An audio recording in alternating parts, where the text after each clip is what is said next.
Hello, I'm Waqar Rizvi, and this is Scope.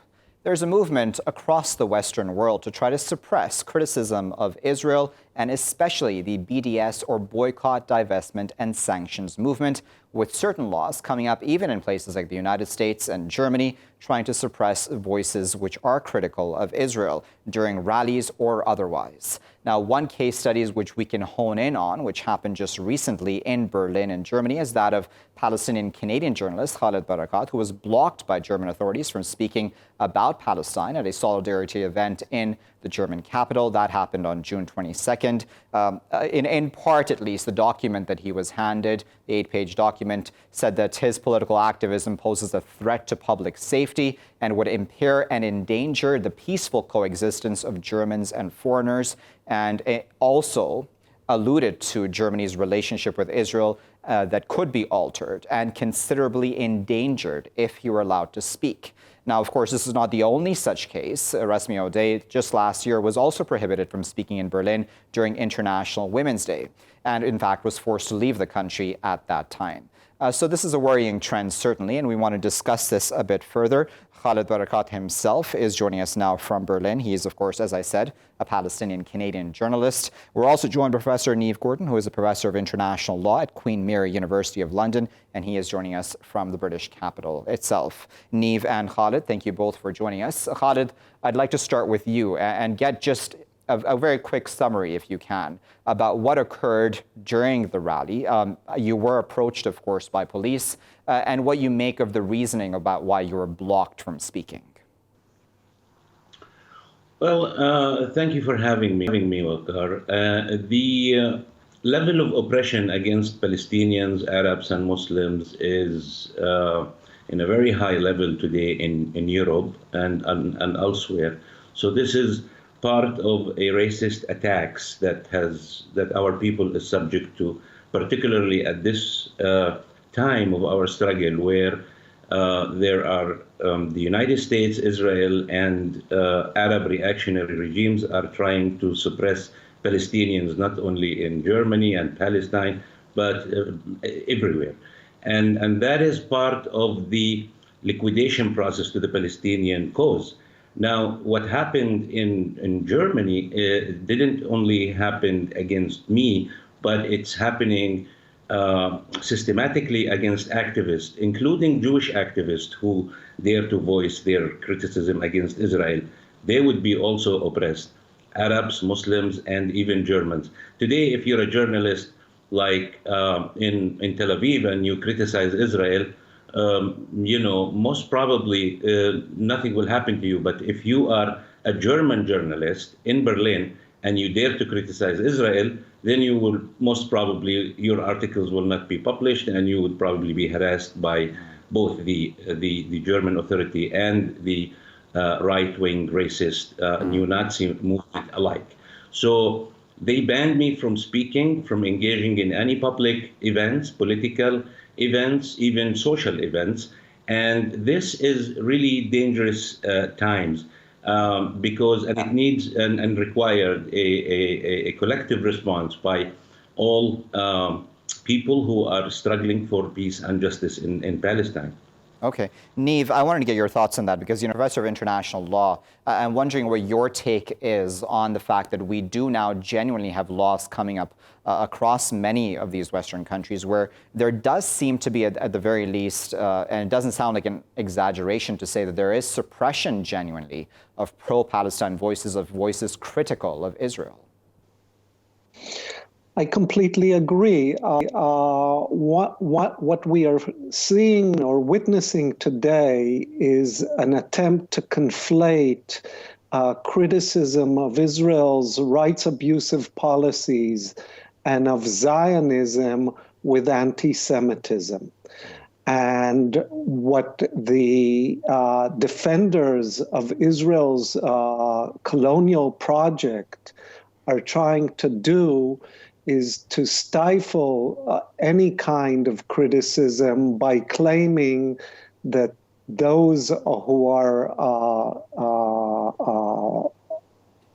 coming out against the Israeli policies are anti-Semites. So it is actually a change in the way we understand anti-Semitism. Anti-Semitism in its original form was a form of racism directed primarily against Jews in Europe. Yeah. And today it is a form of stifling the speech of those who are supporting the liberation struggle of the Palestinian people. So if someone supports the liberation of the Palestinians, he is often labeled or branded as an anti-Semite, like Khaled was, and silenced. Khaled, as a Canadian myself, I have attended a number of rallies in Canada itself when it comes to the Palestinian cause. And it has been interesting, of course, about how Jews always, of course, come out and rabbis, et cetera, come out even in places like Toronto and otherwise to such rallies. Just tell us, of course, how and what you think and what you make of the fact that people such as yourself and others are labeled anti-Semitic for criticizing Israel. What do you make of that accusation? I think they are afraid of our position because both Palestinians and Jewish progressive are today advocating for a democratic society in Palestine where all people live in equal basis. And they are afraid of from a new front to emerge where it has a real concrete answers to the conflict. It is easier for them to label the conflict in Palestine as a religious conflict. The truth is, this is not about religion at all. Yes, religion is sometimes utilized to serve the interest of the imperialist powers and colonization. Yeah. But the actual conflict in Palestine is a struggle by the indigenous native people of Palestine against a colonialist settler state. And that state has a name, and it's Israel. And so they are afraid from the participation of more young Jewish activists, but in BDS and in the movement. And we see that BDS, I mean, one of the activists in this movement are not just Palestinian. It is a Palestinian-led movement, but it's an international movement where Jewish activists play a key role in Canada, in the US, and Europe. They're afraid from these Palestinian and Jewish voices alike.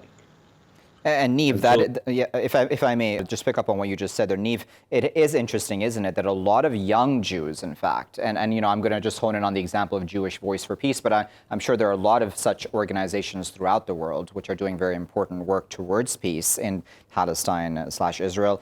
What do you make of the fact, Neve, that the younger generation of Jews is now being that much more vocal about what is happening in Israel?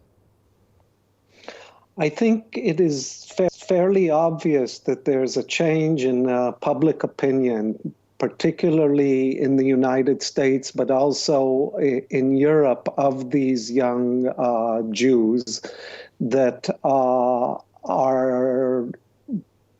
identify with a progressive politics and do not think of Israel as a kind of safe haven for them in the future, but rather think of Israel as a nation among nations and as one that is now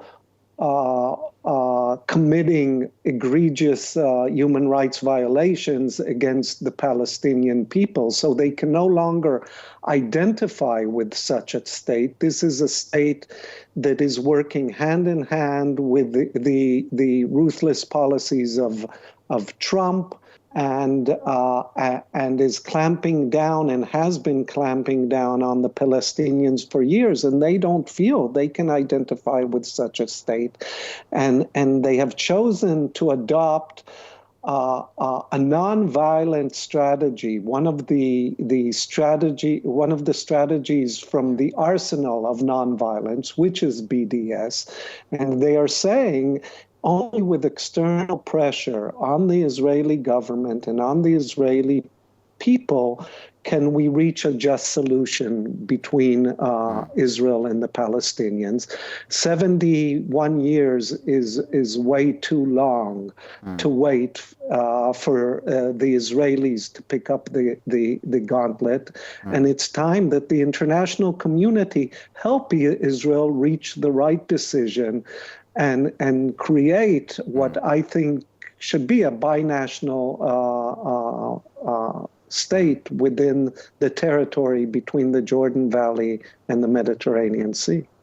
So Khaled, one of the things that obviously, if I were to just play devil's advocate for a moment, that the Israelis would pick up on is obviously statistics still in Europe and in parts of North America as well would say that anti-Semitism is a reality on the ground in many of those places still, and in fact is growing in some parts of the world. Do you think in any way that pro-Palestine rallies or speeches or those voices that are critical of Israel are doing anything to fan the flames of anti-Semitism in any way? Well, that's a very important question, I think, because in Europe today we see an alliance between the neo-Nazi, the right-wing political parties, especially in Germany, aligning themselves with the Zionist movement to, and these are anti-Jewish, racist, anti-immigrants, anti-Muslims forces.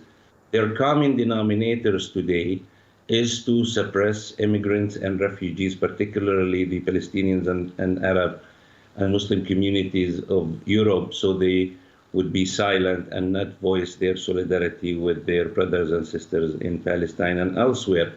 And so the idea is to push the immigrants and refugees communities to be isolated, living in a ghetto, and not to participate in any movement. And this is calculated policies. We have also seen that this plays in the interest of Israel by spreading fear in Europe about the growing numbers of Muslims and Arabs communities in Europe. So they're feeding on each other, and because they view it as they have a common enemy, and that is Palestinians and Arabs.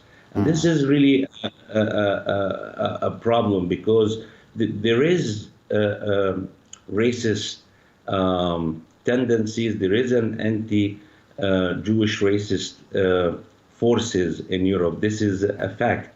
And these forces need to be exposed to the public, and these are the ones who should be checked out, and not the progressive Palestinians and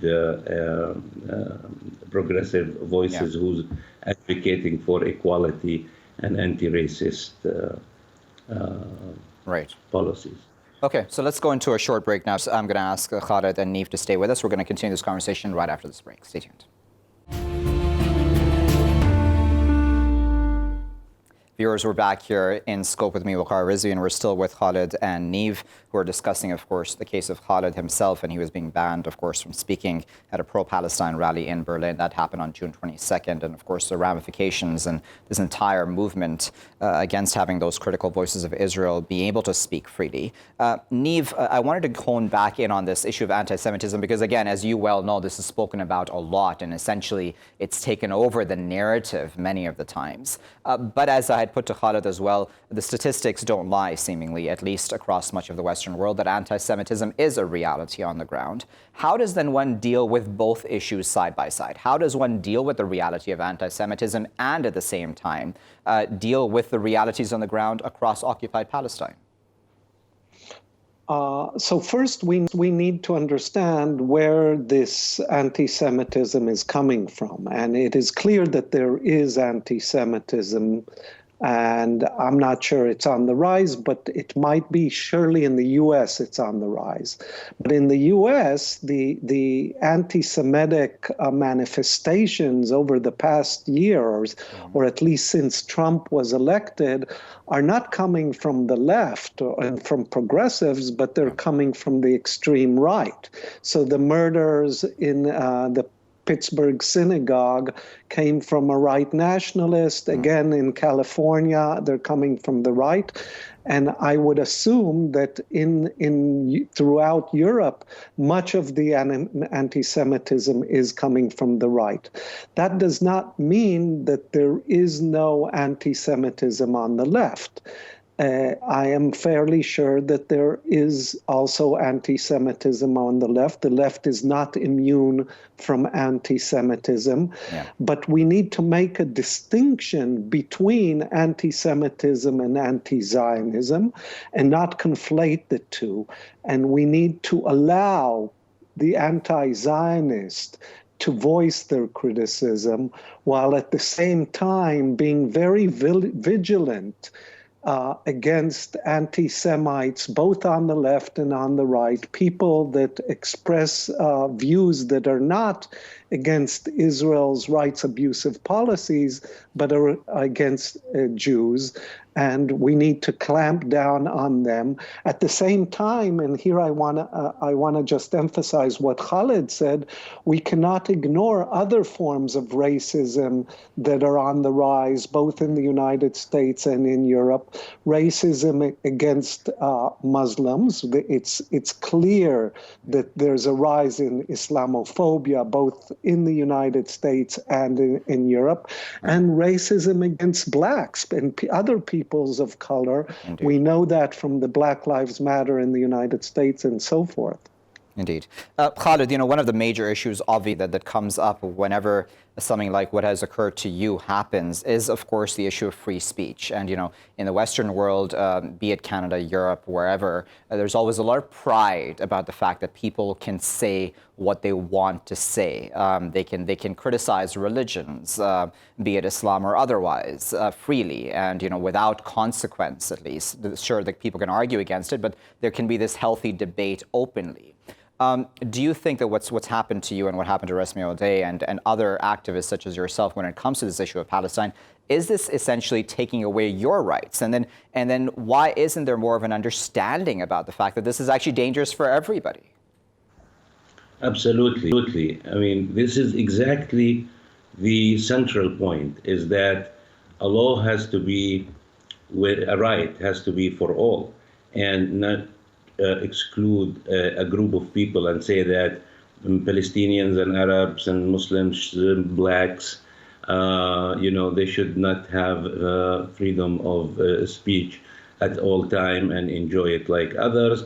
Maybe the reason is they want us to adopt their discourse and not to debate anything and just to accept what they say. And this is a colonialist mind that will accept you and view your discourse as good or bad, is how much you are, submitting to their discourse.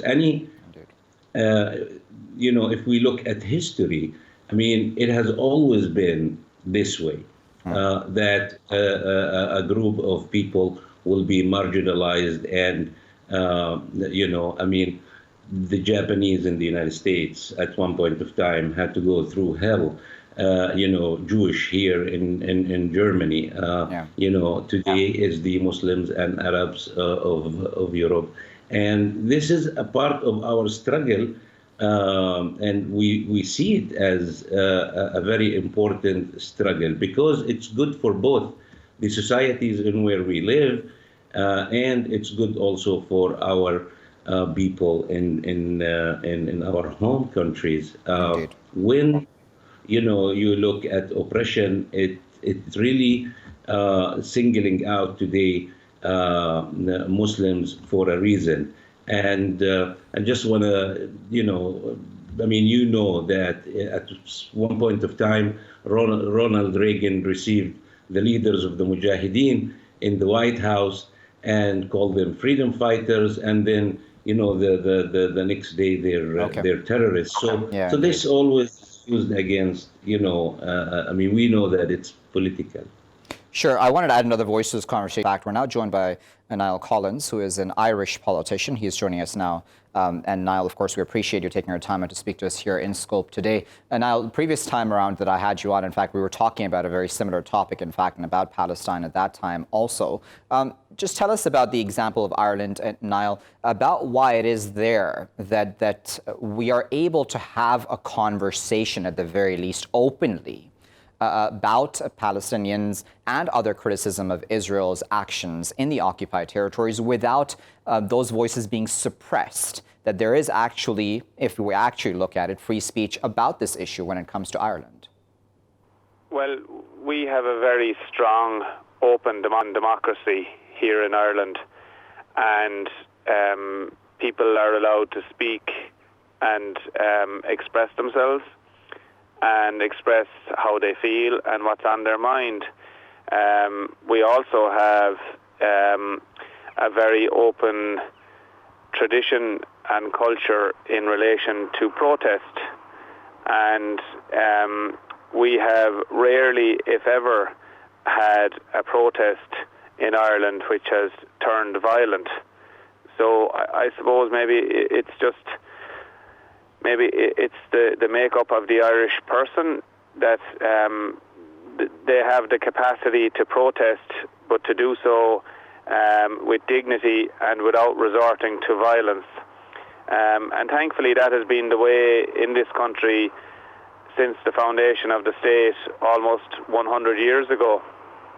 So it's hugely depressing for me as a member of Parliament and as a spokesperson for foreign affairs when I'm told and when I read and when I hear that in many countries around the world that freedom of expression isn't afforded to people within their own home countries. And I think that's something it's certainly something which I have spoken out about on a number of occasions. I always raise it with visiting members of Parliament and visiting ambassadors when I meet them, particularly from the Middle East countries where it seems to be particularly acute. Niall, it's interesting, isn't it? And I'm sure you've, of course, noticed this. There is this movement there to suppress criticism, specifically when it comes to that related to Israel. Why do you think that is? And do you think there is any way to ever actually succeed in cutting down or completely, sidelining voices that are pro-Palestine and want to talk about the actual atrocities taking place throughout the occupied territories? Yeah, there is an effort to suppress any criticism and any speaking out against the suppressive policies of Israel. And I wouldn't describe myself as a victim, but I'm certainly somebody who has been targeted by social media myself, by people trying to suppress me and drown out my voice. And I think it's a form of extremism which is emboldened, made stronger by the fact that the present Israeli government and the policy of constantly building settlements and how they treat the Palestinian people, that is being entirely 100% supported by the American administration and the Trump administration. Yeah. Now, I wouldn't entirely blame the Trump administration either in terms of when we're apportioning blame to the United States, because right across corporate America and right across America, I think at every level there's a huge Jewish lobby who have helped to create the problem that we're now discussing. Okay, but so on that point, if I may come in on Niall, on that point you made there, Neve, I wanted to get your thoughts on that. Again, going back to this issue of the laws in these places. There are laws in place, be it the United States, be it Europe, or elsewhere in the world, which enshrine the right to free speech. So then how is it that Germany or others can actually say, listen, you can't talk about Palestine at this rally. We're going to take away your right to free speech. How does that work exactly when it comes to these places' laws? So in every country, the laws are different. In the United States, actually, the right to free speech is one of the most powerful laws. And so even though there's attempts to stifle the BDS movement there, I think these attempts will end up in court. And I think that in many cases, probably the BDS movement will win. I think Germany is a whole different story, and it has to do also with the Nazi past of this country and the kind of relationship it has created with Israel in the past several decades. And there, any criticism of Israel is taken very seriously, and there's attempts to legislate laws that actually stifle free speech. So in each setting, it's different, and what we do see is that different lobbies in each country are now being mobilized by, I think, the Ministry of Strategic Affairs in Israel to counter the BDS movement. Millions and millions of Israeli shekels are invested in that, and in many times it has been successful. Indeed, and so Khaled then wonders, how is it that activists such as yourself or others, how exactly will you continue getting the message out? Of course, there is social media, and of course, there are many people who are very aware of the situation. As you said, young Jews and others, Jewish Voice for Peace, as I cited earlier. Are you at all dismayed and discouraged in the work that you and others do? No, I think that we understand this as part of our struggle. We have been confronting colonization, occupation, and racism for 100 years. Palestinians fought the British colonization, and now they're fighting occupation since 1948. So this is not new for us. It's almost part of our lives. We're not accepting it, we're rejecting it, and we're going to fight against it. But at the same time, we understand that why they do this and what are the goals that they're trying to achieve. They want us to be silent. They don't want us to express our solidarity with our people and to explain our struggle and what do we stand for. They want to minimize our space. That's why now there is 7,000 Palestinian political prisoners in Israeli jails. These are our doctors and workers and labor movement activists and women, activists and student leaders. And Israel cannot put us in prisons here in Germany, so they asked the German authority to act on behalf of Israel, and that's what, unfortunately, the German government is doing. They're acting on behalf of Gilad Erdan, the Minister of Strategic Affairs, and his policies. All right, we'll leave there as a final word, but I appreciate all of our guests for their time, their insight, and of course analysis. We were joined there by Khaled Barakat himself, who I said earlier is a Palestinian Canadian journalist. He was speaking to us there from Berlin. We were joined by Professor Neve Gordon, who's a professor of international law at Queen Mary University of London. He was speaking to us from the British capital, and speaking to us from the Irish capital was Niall, who is an Irish politician and of course member of parliament there in Ireland. And of course, we appreciate all of their insight. Viewers, what we spoke about here was a very important case of Khaled Barakat and, of course, his right to free speech, his right to address a pro-Palestine rally in the German capital of Berlin. He was blocked from doing so by German authorities, and they, of course, cited a number of reasons, saying that he would essentially disturb public order and relations within Germany itself and even German relations with Israel. What does this mean? What is this latest tactic about now going after people's right to free speech as a form of suppression? Of course, there's been a form of suppression against the BDS movement, the boycott, divestment, and sanctions movement, for a number of years now. Even across the United States, there are now laws that discourage and or completely ban those who support BDS from certain jobs and positions. So these are all very interesting, especially in the context of the fact that we are now talking about the deal of the century, et cetera, that has been put forth by Jared Kushner, Donald Trump's son-in-law. We'll keep a very close eye on these disturbing developments across the world here in Scope, but I'll be back with our next segment after this break. Stay tuned. Welcome back, viewers. You're still here in Scope with me, Waqar Rizvi. In this segment, we're going to discuss the United States, according to Amnesty International, is executing a campaign of intimidation, threats, harassment, and even criminal investigations against people who actually try to side with and defend migrants, refugees, and asylum seekers, specifically when it comes to the U.S.-Mexico border.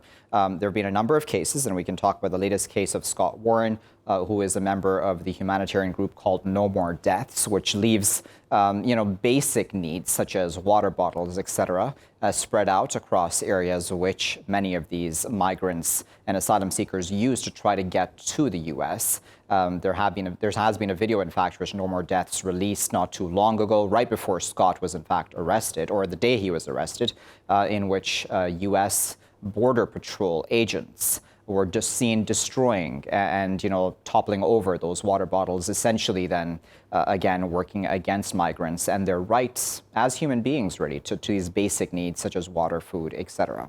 And this is not that different from, of course, what's happening in Europe. We just had Italy with its case against the captain of a ship which brought in refugees and asylum seekers into that country as well. Let's discuss this a bit further. We're joined up by Dr. Bamo Nouri, who is an academic, political analyst, investigative journalist, and is also an expert on U.S. policy. Bamo, thank you for joining us here in Scope. What do you make of this disturbing trend now to go after the very people defending the human rights of these asylum seekers, migrants, refugees? I think aside from the fact that it's incredibly inconsistent with U.S. values that it propagates all around the world and that it has intervened numerous countries in the name of, aside from all that, it's very, very clear that any kind of immigrant who has any sort of legal counsel or aid is more likely to be released from detention, is likely to avoid being removed in absentia, and has the potential to seek and obtain immigration relief in terms of a very, very high chance, therefore, in stabilizing their status among other benefits that they might get. This was a report by the American Immigration Council. Anybody who defends immigrants, basically, is bringing kind of light the inadequate living conditions that are overlooking the medical needs and purposely not providing medical treatment, putting immigrants in rooms where they can only stand for weeks on end, unusable toilets, a lack of basics, even just simple things like water every 2-3 days. Yeah. In some cases, it's a very, very similar time, believe it or not, to the old slave ships from the 1600s to the 1800s. So it's clear that this campaign isn't just rhetoric anymore. It's not just a policy that kind of closes at the borders or it has scope for people to kind of break that barrier. It's a clear case that it's systematic. It's taking another approach that's be a lot more vigorous and detrimental. You know, Bamo, the other argument I see on the other side is that, listen, we can't just have free flow over our borders. We can't have open borders. No country would accept that. And, you know, then Donald Trump, of course, at the G20 even spoke about how Scott Morrison of Australia, he looked up to him, and, you know, that country's immigration policies with its huge posters that say you're not welcome here, essentially, to many of those people that take those boats to try to get to Australia, for example. And then we have, you know, Salvini in Italy and his actions there as well. What do you make of the fact that there is this concern about national security? Is that a fair point on the part of all of the above leaders? I don't think it's a fair point. And I think when you look at the numbers, it's very, very inconsistent. They don't add up. I think what you've got with Trump is a very, very extreme case of neoliberalism on steroids, that every single immigrant becomes a consumer of the US budget per se. That this immigrant may take years of consuming, let's say, the national budget until it becomes a productive tax-paying member of society. This is the short-term thinking of Trump, who literally thinks about nothing more than number crunching and treats his presidential kind of position as a business, if you like. The other side of the factor is that immigrants bring a lot to the table, right? So what about the CEO of the yogurt company, Chobani, a Kurdish guy called Hamdi Ulukaya, who arrived with $3,000 in 1994 and is now operating a company taking an annual sales of $1.5 billion. Now, aside from a Kurdish immigrants idea creating tens of thousands of jobs, his company also gave 2,000 full-time employees ownership stakes in the company. So, but you know, Bamo, if I may actually hone in on that example, because I'm glad that up. The argument would be that, listen, we're talking about very specific kinds of migrants here and refugees, and these are the ones from Latin America, and the vast majority of them, at least the argument goes, are the ones that will be doing jobs such as on farms or otherwise, and that they are involved in criminal activities. So there is this, seemingly at least, this division that is made when speaking about different sorts of migrants and refugees and immigrants when it comes to the U.S. context. What do you make of that? I don't think you can separate migrants. I don't think you can categorize them. I think it's almost impossible to categorize and pigeonhole and predetermine the fate of a migrant coming in. Historically, that's never been possible. I don't see how it's possible now. And you mentioned about kind of migrants working, in the farm fields, etc., and in construction. I think the stats say that undocumented immigrants make up 5% of the U.S. workforce, and more than half of the nation's farm workers, and 15% of construction laborers. So they're filling in a void that ultimately benefits the U.S. Economy and U.S. current demand. So to kind of turn around and say, well, actually, these are going to be completely unproductive, etc., is not true. I think there's a more need budget issue in terms of the US currently, and that's why Trump's trying to justify his decision making this way. And he's obviously freed up a budget to have all these, US government officials targeting those that sympathize and assist immigrants for that particular reason. But I think to categorize and pigeonhole them is completely absurd, especially in liberal America, that propagates this limitless, you can be anything that you want, and the American dream is applicable to all regardless. And then, one other thing which comes up a lot, Bamo, is on the side of those who want to contextualize what's really happening in places like Latin America. They would talk a lot about, of course, the history of U.S. involvement politically in many of those countries, and the fact that, if there is a drug trade, there's a reason why there's a drug trade. A lot of those drugs do go over the border into the U.S., where there is a market and demand for those drugs, for example. And of course, I can cite many other such examples as well. Do you think that that's something that isn't spoken about enough, and why do you think that is? I think the answer to that's quite simple. That if you're trying to put forward an argument, you're not going to give light to those that may oppose your argument. And I think that's a classic case there. That we don't talk about the land that's been taken off Mexico, the oil-rich land per se. We don't talk about the resourceful land that's been taken off Mexico and has been ultimately pillaged off Mexico. We don't talk about this side of things. We don't talk about the invasions that took place in Mexico illegally historically, because it doesn't suit the narrative that's being portrayed or peddled at the moment. That's a classic example of we've got one argument and we're going to use the media machine that we have around the world to make this the main argument and make everybody see that. And when everyone looks at immigrants, there's all this kind of new perception that they're hostile, they're not good for the economy, and at best they're going to come and take our jobs. This has become a worldwide phenomenon, not just in America, but in Europe also. No one talks about the Edward Said that come and change the way, political sciences in the top universities think. Nobody talks about the Chobani company. It's quite shocking, but it's not a surprise that there is this hypocrisy. And I think that's why it's important then that news channels like you guys, promote a nuanced view, if you like. Indeed, and that's what we're trying to do, Bamo. But of course, we appreciate your time today. We're going to leave it there at that. But that was Dr. Bamo Nouri, academic, political analyst, investigative journalist, and expert on U.S. policy, who was speaking to us there from London on the line. Viewers, we went through some important points very briefly there. But of course, there are a lot of accusations put against specifically these migrants that are coming in from Latin America, that they're criminals, that they're going to take away U.S. jobs, as Bamo there said. That's simply not supported by actual statistics and facts on the ground. And the fact is that a lot of these migrants will actually fill jobs which Americans would never be willing to do, especially for the kinds of wages that these people are paid as well, and the kinds of conditions that they work under. So is, in some ways, America hitting itself over the head with a hammer through these policies? And then what of its moral standing, its moral authority throughout the world, where it goes around the world literally intervening, even militarily sometimes, on the very basis of human rights of other peoples across the seas in different parts of the world. So a lot of that then facade is being broken seemingly by a lot of these policies. And of course, some of the stories coming out of the detention centers where a lot of these refugees are kept at the border are shocking, especially the fact that thousands of children have been lost. Their whereabouts unknown at this point in time, separated from their parents by U.S. authorities. A lot of worrying signs, and no doubt we'll be talking about this for a very long time to come, unfortunately, as well here at Scope.